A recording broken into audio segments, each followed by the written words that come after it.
Boa noite, irmãos. Vamos manter o nosso pensamento elevado, agradecendo a oportunidade de estarmos aqui nessa noite, com saúde, com paz. Que Deus nos abençoe, que nos intua boas palavras para que possamos compreender a mensagem da noite de hoje. Que assim seja.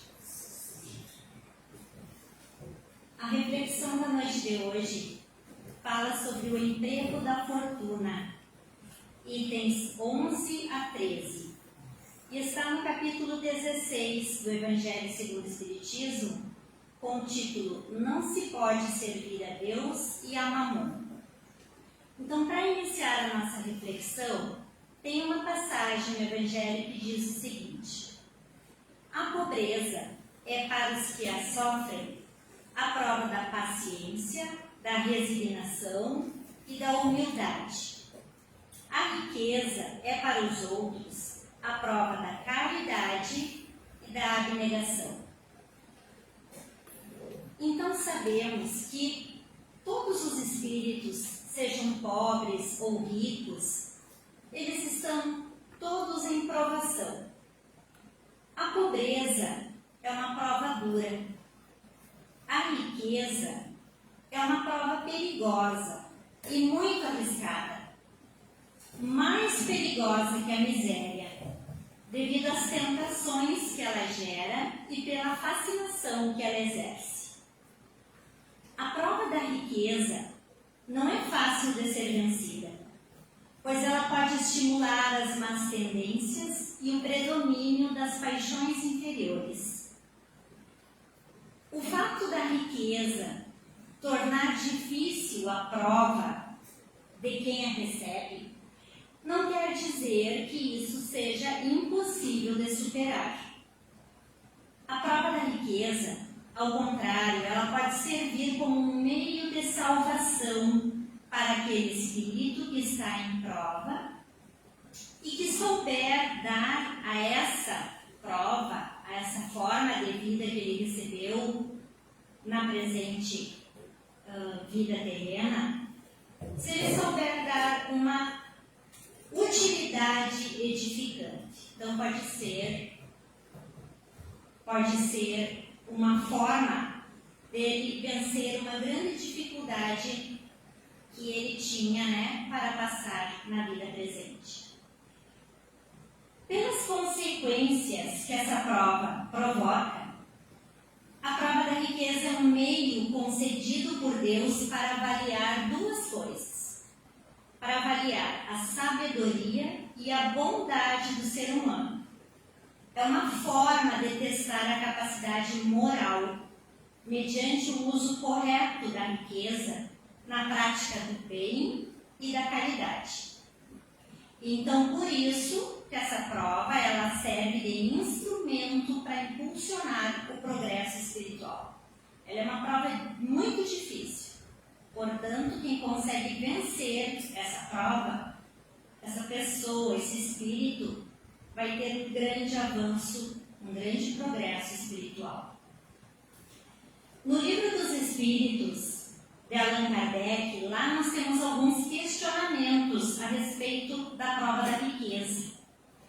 Então, quando Allan Kardec pergunta aos espíritos, na questão 261, o seguinte: nas provações, por que, para atingir a perfeição, tem o espírito que sofrer tentações de todas as naturezas?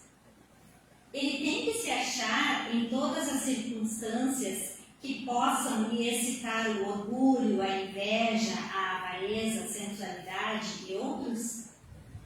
Os espíritos respondem: certo que não, pois bem saber haveis espíritos que desde o começo tomam um caminho que os livra de muitas provas.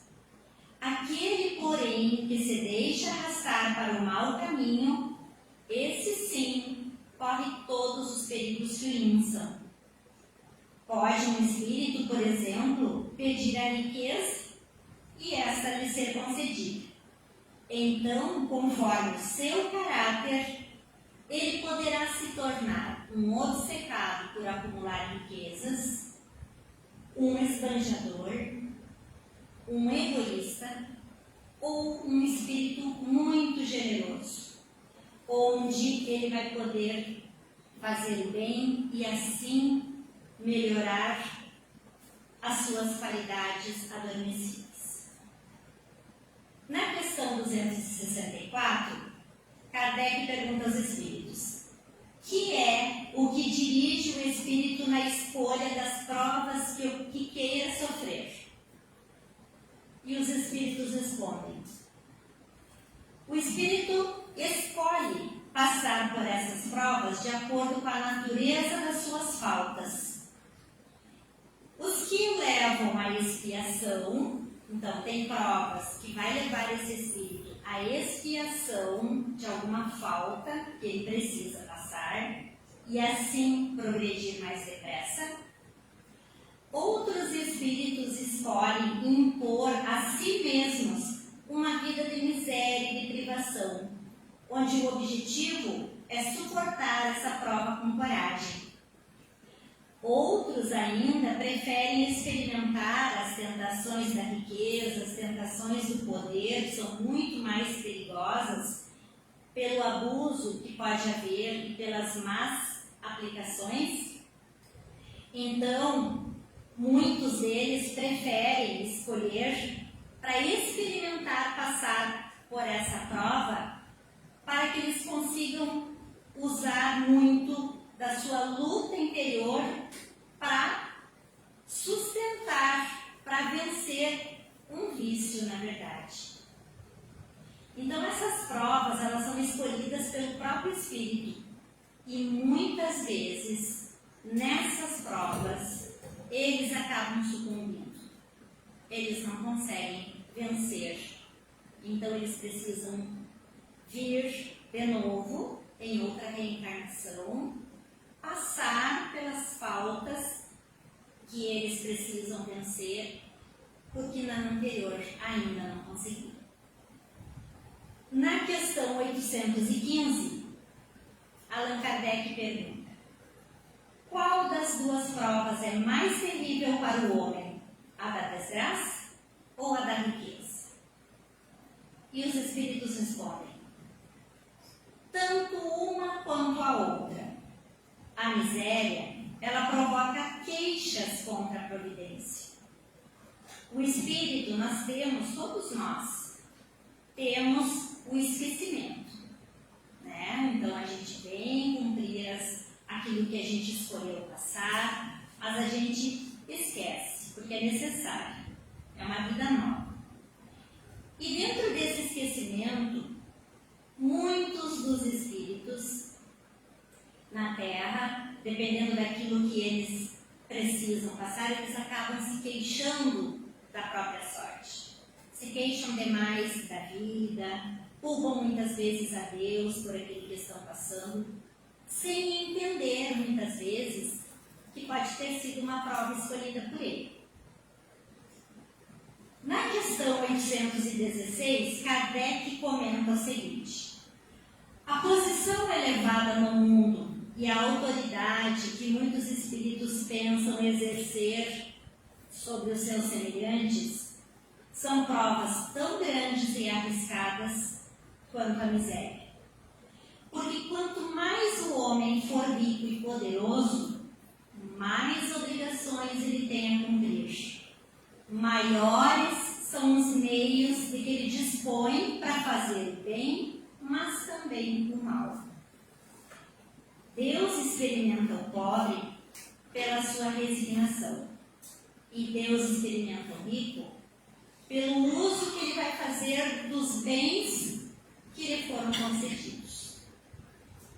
Então a riqueza e o poder despertam todas as paixões que nos prendem à matéria e acabam muitas vezes nos distanciando da perfeição espiritual. Foi por isso que Jesus disse uma frase, um pensamento, que nos chama muito a atenção. Ele diz o seguinte: em verdade vos digo, é mais fácil um camelo passar pelo fundo de uma agulha do que um rico entrar reino dos céus. Então, dessa frase dita por Jesus, nós podemos compreender que a prova da riqueza ela é mais perigosa.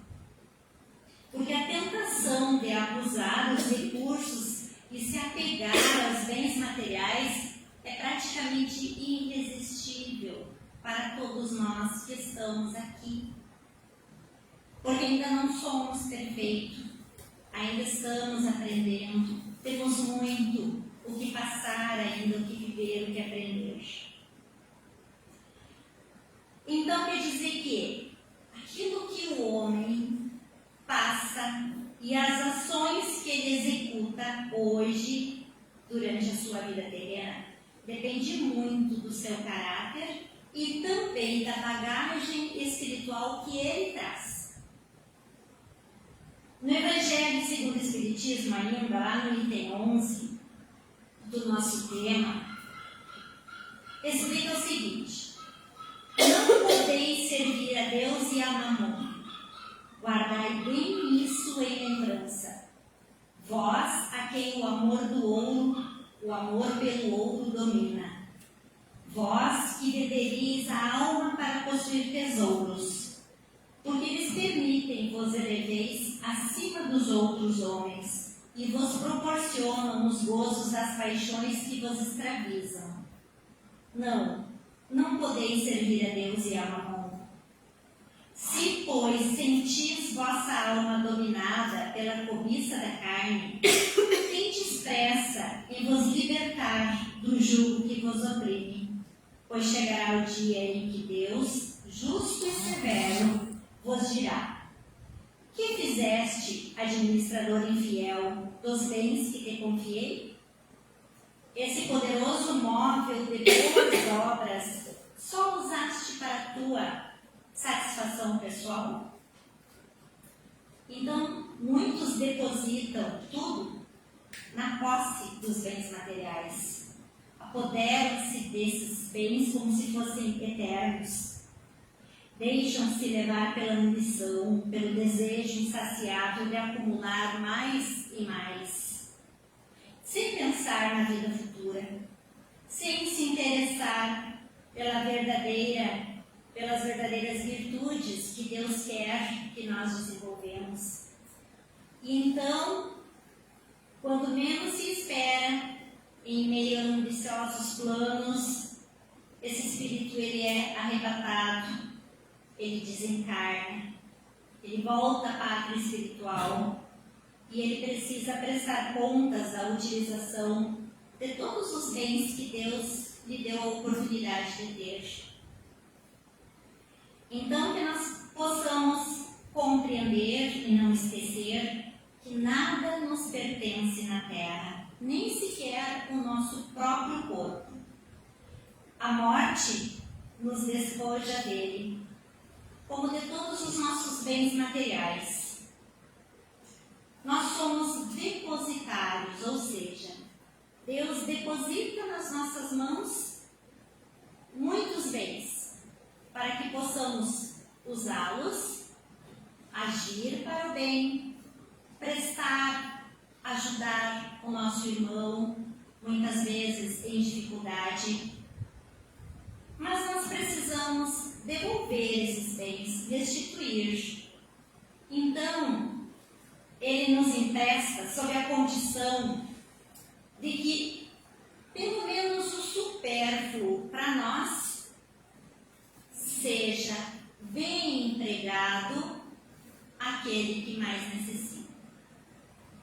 Mas que a gente possa dar aquilo que pensa que é supérfluo com sabedoria. Então, aquele que tem grandes bens, que possam se desfazer para o bem, no sentido de promover a melhora do planeta, promover o bem-estar de quem vive ao seu redor. Se Deus lhe concedeu o poder e a riqueza, ele considera essas coisas então como um depósito, e é nossa obrigação cumprir essa passagem usando para o bem. não adianta nos envaidecer, porque assim como Deus nos dá, Ele pode nos tirar a hora que Ele achar melhor. Tudo depende, então, do nosso livre-arbítrio, da forma como vamos usufruir de tudo que Deus nos deu.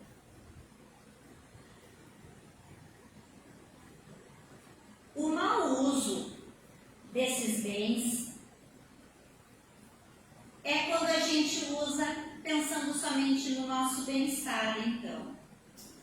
E o merecimento de cada um está na proporção do sacrifício que ele tem, que ele faz durante a sua vida, durante a sua passagem aqui. Então, a beneficência é apenas uma forma boa de usar essa riqueza. Porque é a forma com que tu vai usar o coração. É aliviando a miséria pela qual alguém passa, é aplatando a fome, é preservando aquela pessoa que sente frio, é dando abrigo para aquele que não tem. Existem muitas maneiras de utilizar, então, esses bens que se recebem. Mas não é só esses bens que a gente deve buscar, né? A gente deve buscar o bem espiritual. É desenvolver o amor, a caridade, a abnegação, a compreensão, a doçura. Cada um deve fazer, então, a sua parte, da melhor forma. Aquilo que é possível, mas que cada um faça um pouquinho. Cada um fazendo sua parte, com certeza, o nosso planeta, no futuro, vai estar muito melhor que hoje. As riquezas terrenas, elas não são condições essenciais para a busca da felicidade. Nós devemos sim acumular tesouros celestiais, aproveitar as oportunidades que Deus nos oferece para fazer então o bom uso temporário como um meio então de impulsionar a nossa evolução intelectual, moral e espiritual. São esses três itens que nós devemos pensar e sempre buscar para nós. Jesus nos adverte de que a verdadeira finalidade da nossa vida terrena é obter a riqueza espiritual. Allan Kardec esclarece: se a riqueza é causa de muitos males, se provoca mesmo tantos crimes, não é a ela que nós devemos culpar, e sim ao homem que dela abusa. Pelo abuso, ele torna pernicioso aquilo que poderia ser de grande utilidade para ele. Então quer dizer que o mau uso é o que faz com que haja o estado de inferioridade do mundo terrestre hoje. Se a riqueza somente males houvesse de produzir, Deus não teria posto na terra. Então quer dizer que compete ao homem fazê-la produzir o bem. É sem contestação poderoso elemento de progresso intelectual. Então quer dizer que aquele que detém muitos bens e muito poder, ele tem tudo, né, para conseguir fazer melhor. Ao buscar o aperfeiçoamento moral, além da melhoria das condições materiais, o homem estará desenvolvendo suas próprias virtudes e simultaneamente levando toda a humanidade a progredir, elevando dessa forma a categoria do nosso planeta a um patamar mais elevado, onde a miséria vai deixar de existir, a fome, a violência, onde todas as pessoas então poderiam ter a oportunidade de viver e não apenas sobreviver, como muitas vezes acontece. Então, quer dizer que o progresso da humanidade depende do esforço de cada habitante do nosso planeta. Desde que ele se livre dos desejos egoístas, se livre da sua ambição, do seu orgulho, e deixe predominar o amor pelo próximo, a caridade, a benevolência, que são as verdadeiras virtudes. Os sofrimentos, eles podem ser devidos, então, a causas anteriores, mas também à existência presente. Como aquelas faltas que a pessoa tem muita culpa. Então, são muitas vezes a consequência dessa falta cometida que o homem sofre e que faz sofrer os outros também. Se esse homem foi duro e desumano, ele também vai sofrer essa mesma dureza, essa mesma forma de ser tratada com desumanidade. Se ele foi egoísta e fez mau uso das suas riquezas, na próxima vida, na próxima encarnação, ele poderá se ver privado daquilo que é necessário, por sua própria escolha, muitas vezes. Se ele foi um mau filho, ele poderá sofrer pelo procedimento dos seus filhos. Então, esta é a lei da ação e reação, causa e consequência. Tudo que a gente faz causar alguma coisa, a gente recebe a consequência daquilo. Isso é certo e é o maior ensinamento, né, da lei espírita.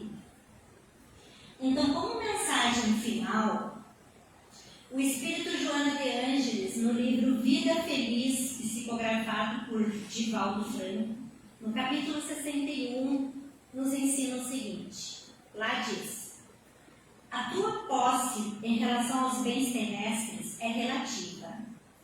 No mundo transitório, no qual tudo passa, o que agora te pertence, amanhã terá mudado de mãos. Usa, mas não abusa dos recursos de que disponhas. Não te escravizes ao que detens por momentos, evitando-te sofrimentos quando isto se transferir para outros.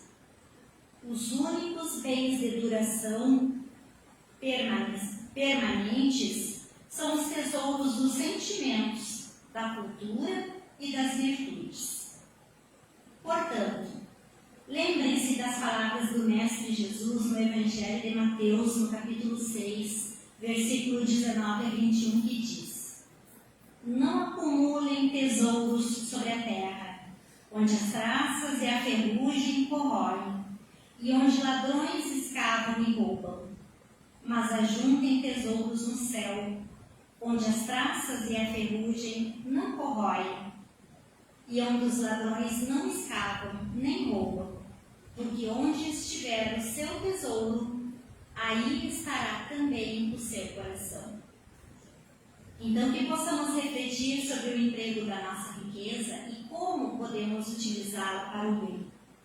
Mestre Jesus, que é o caminho, a verdade e a vida, ele nos faz compreender que o caminho é a oportunidade oferecida a todos nós para aceitarmos as suas sublimes lições. A verdade é tudo aquilo que temos a capacidade de compreender na nossa atual evolução. E a vida, esta é a principal riqueza que temos. Então, queridos irmãos, que cada um cuide bem da sua vida. Façam o bem enquanto todos estamos a caminho. Que assim seja.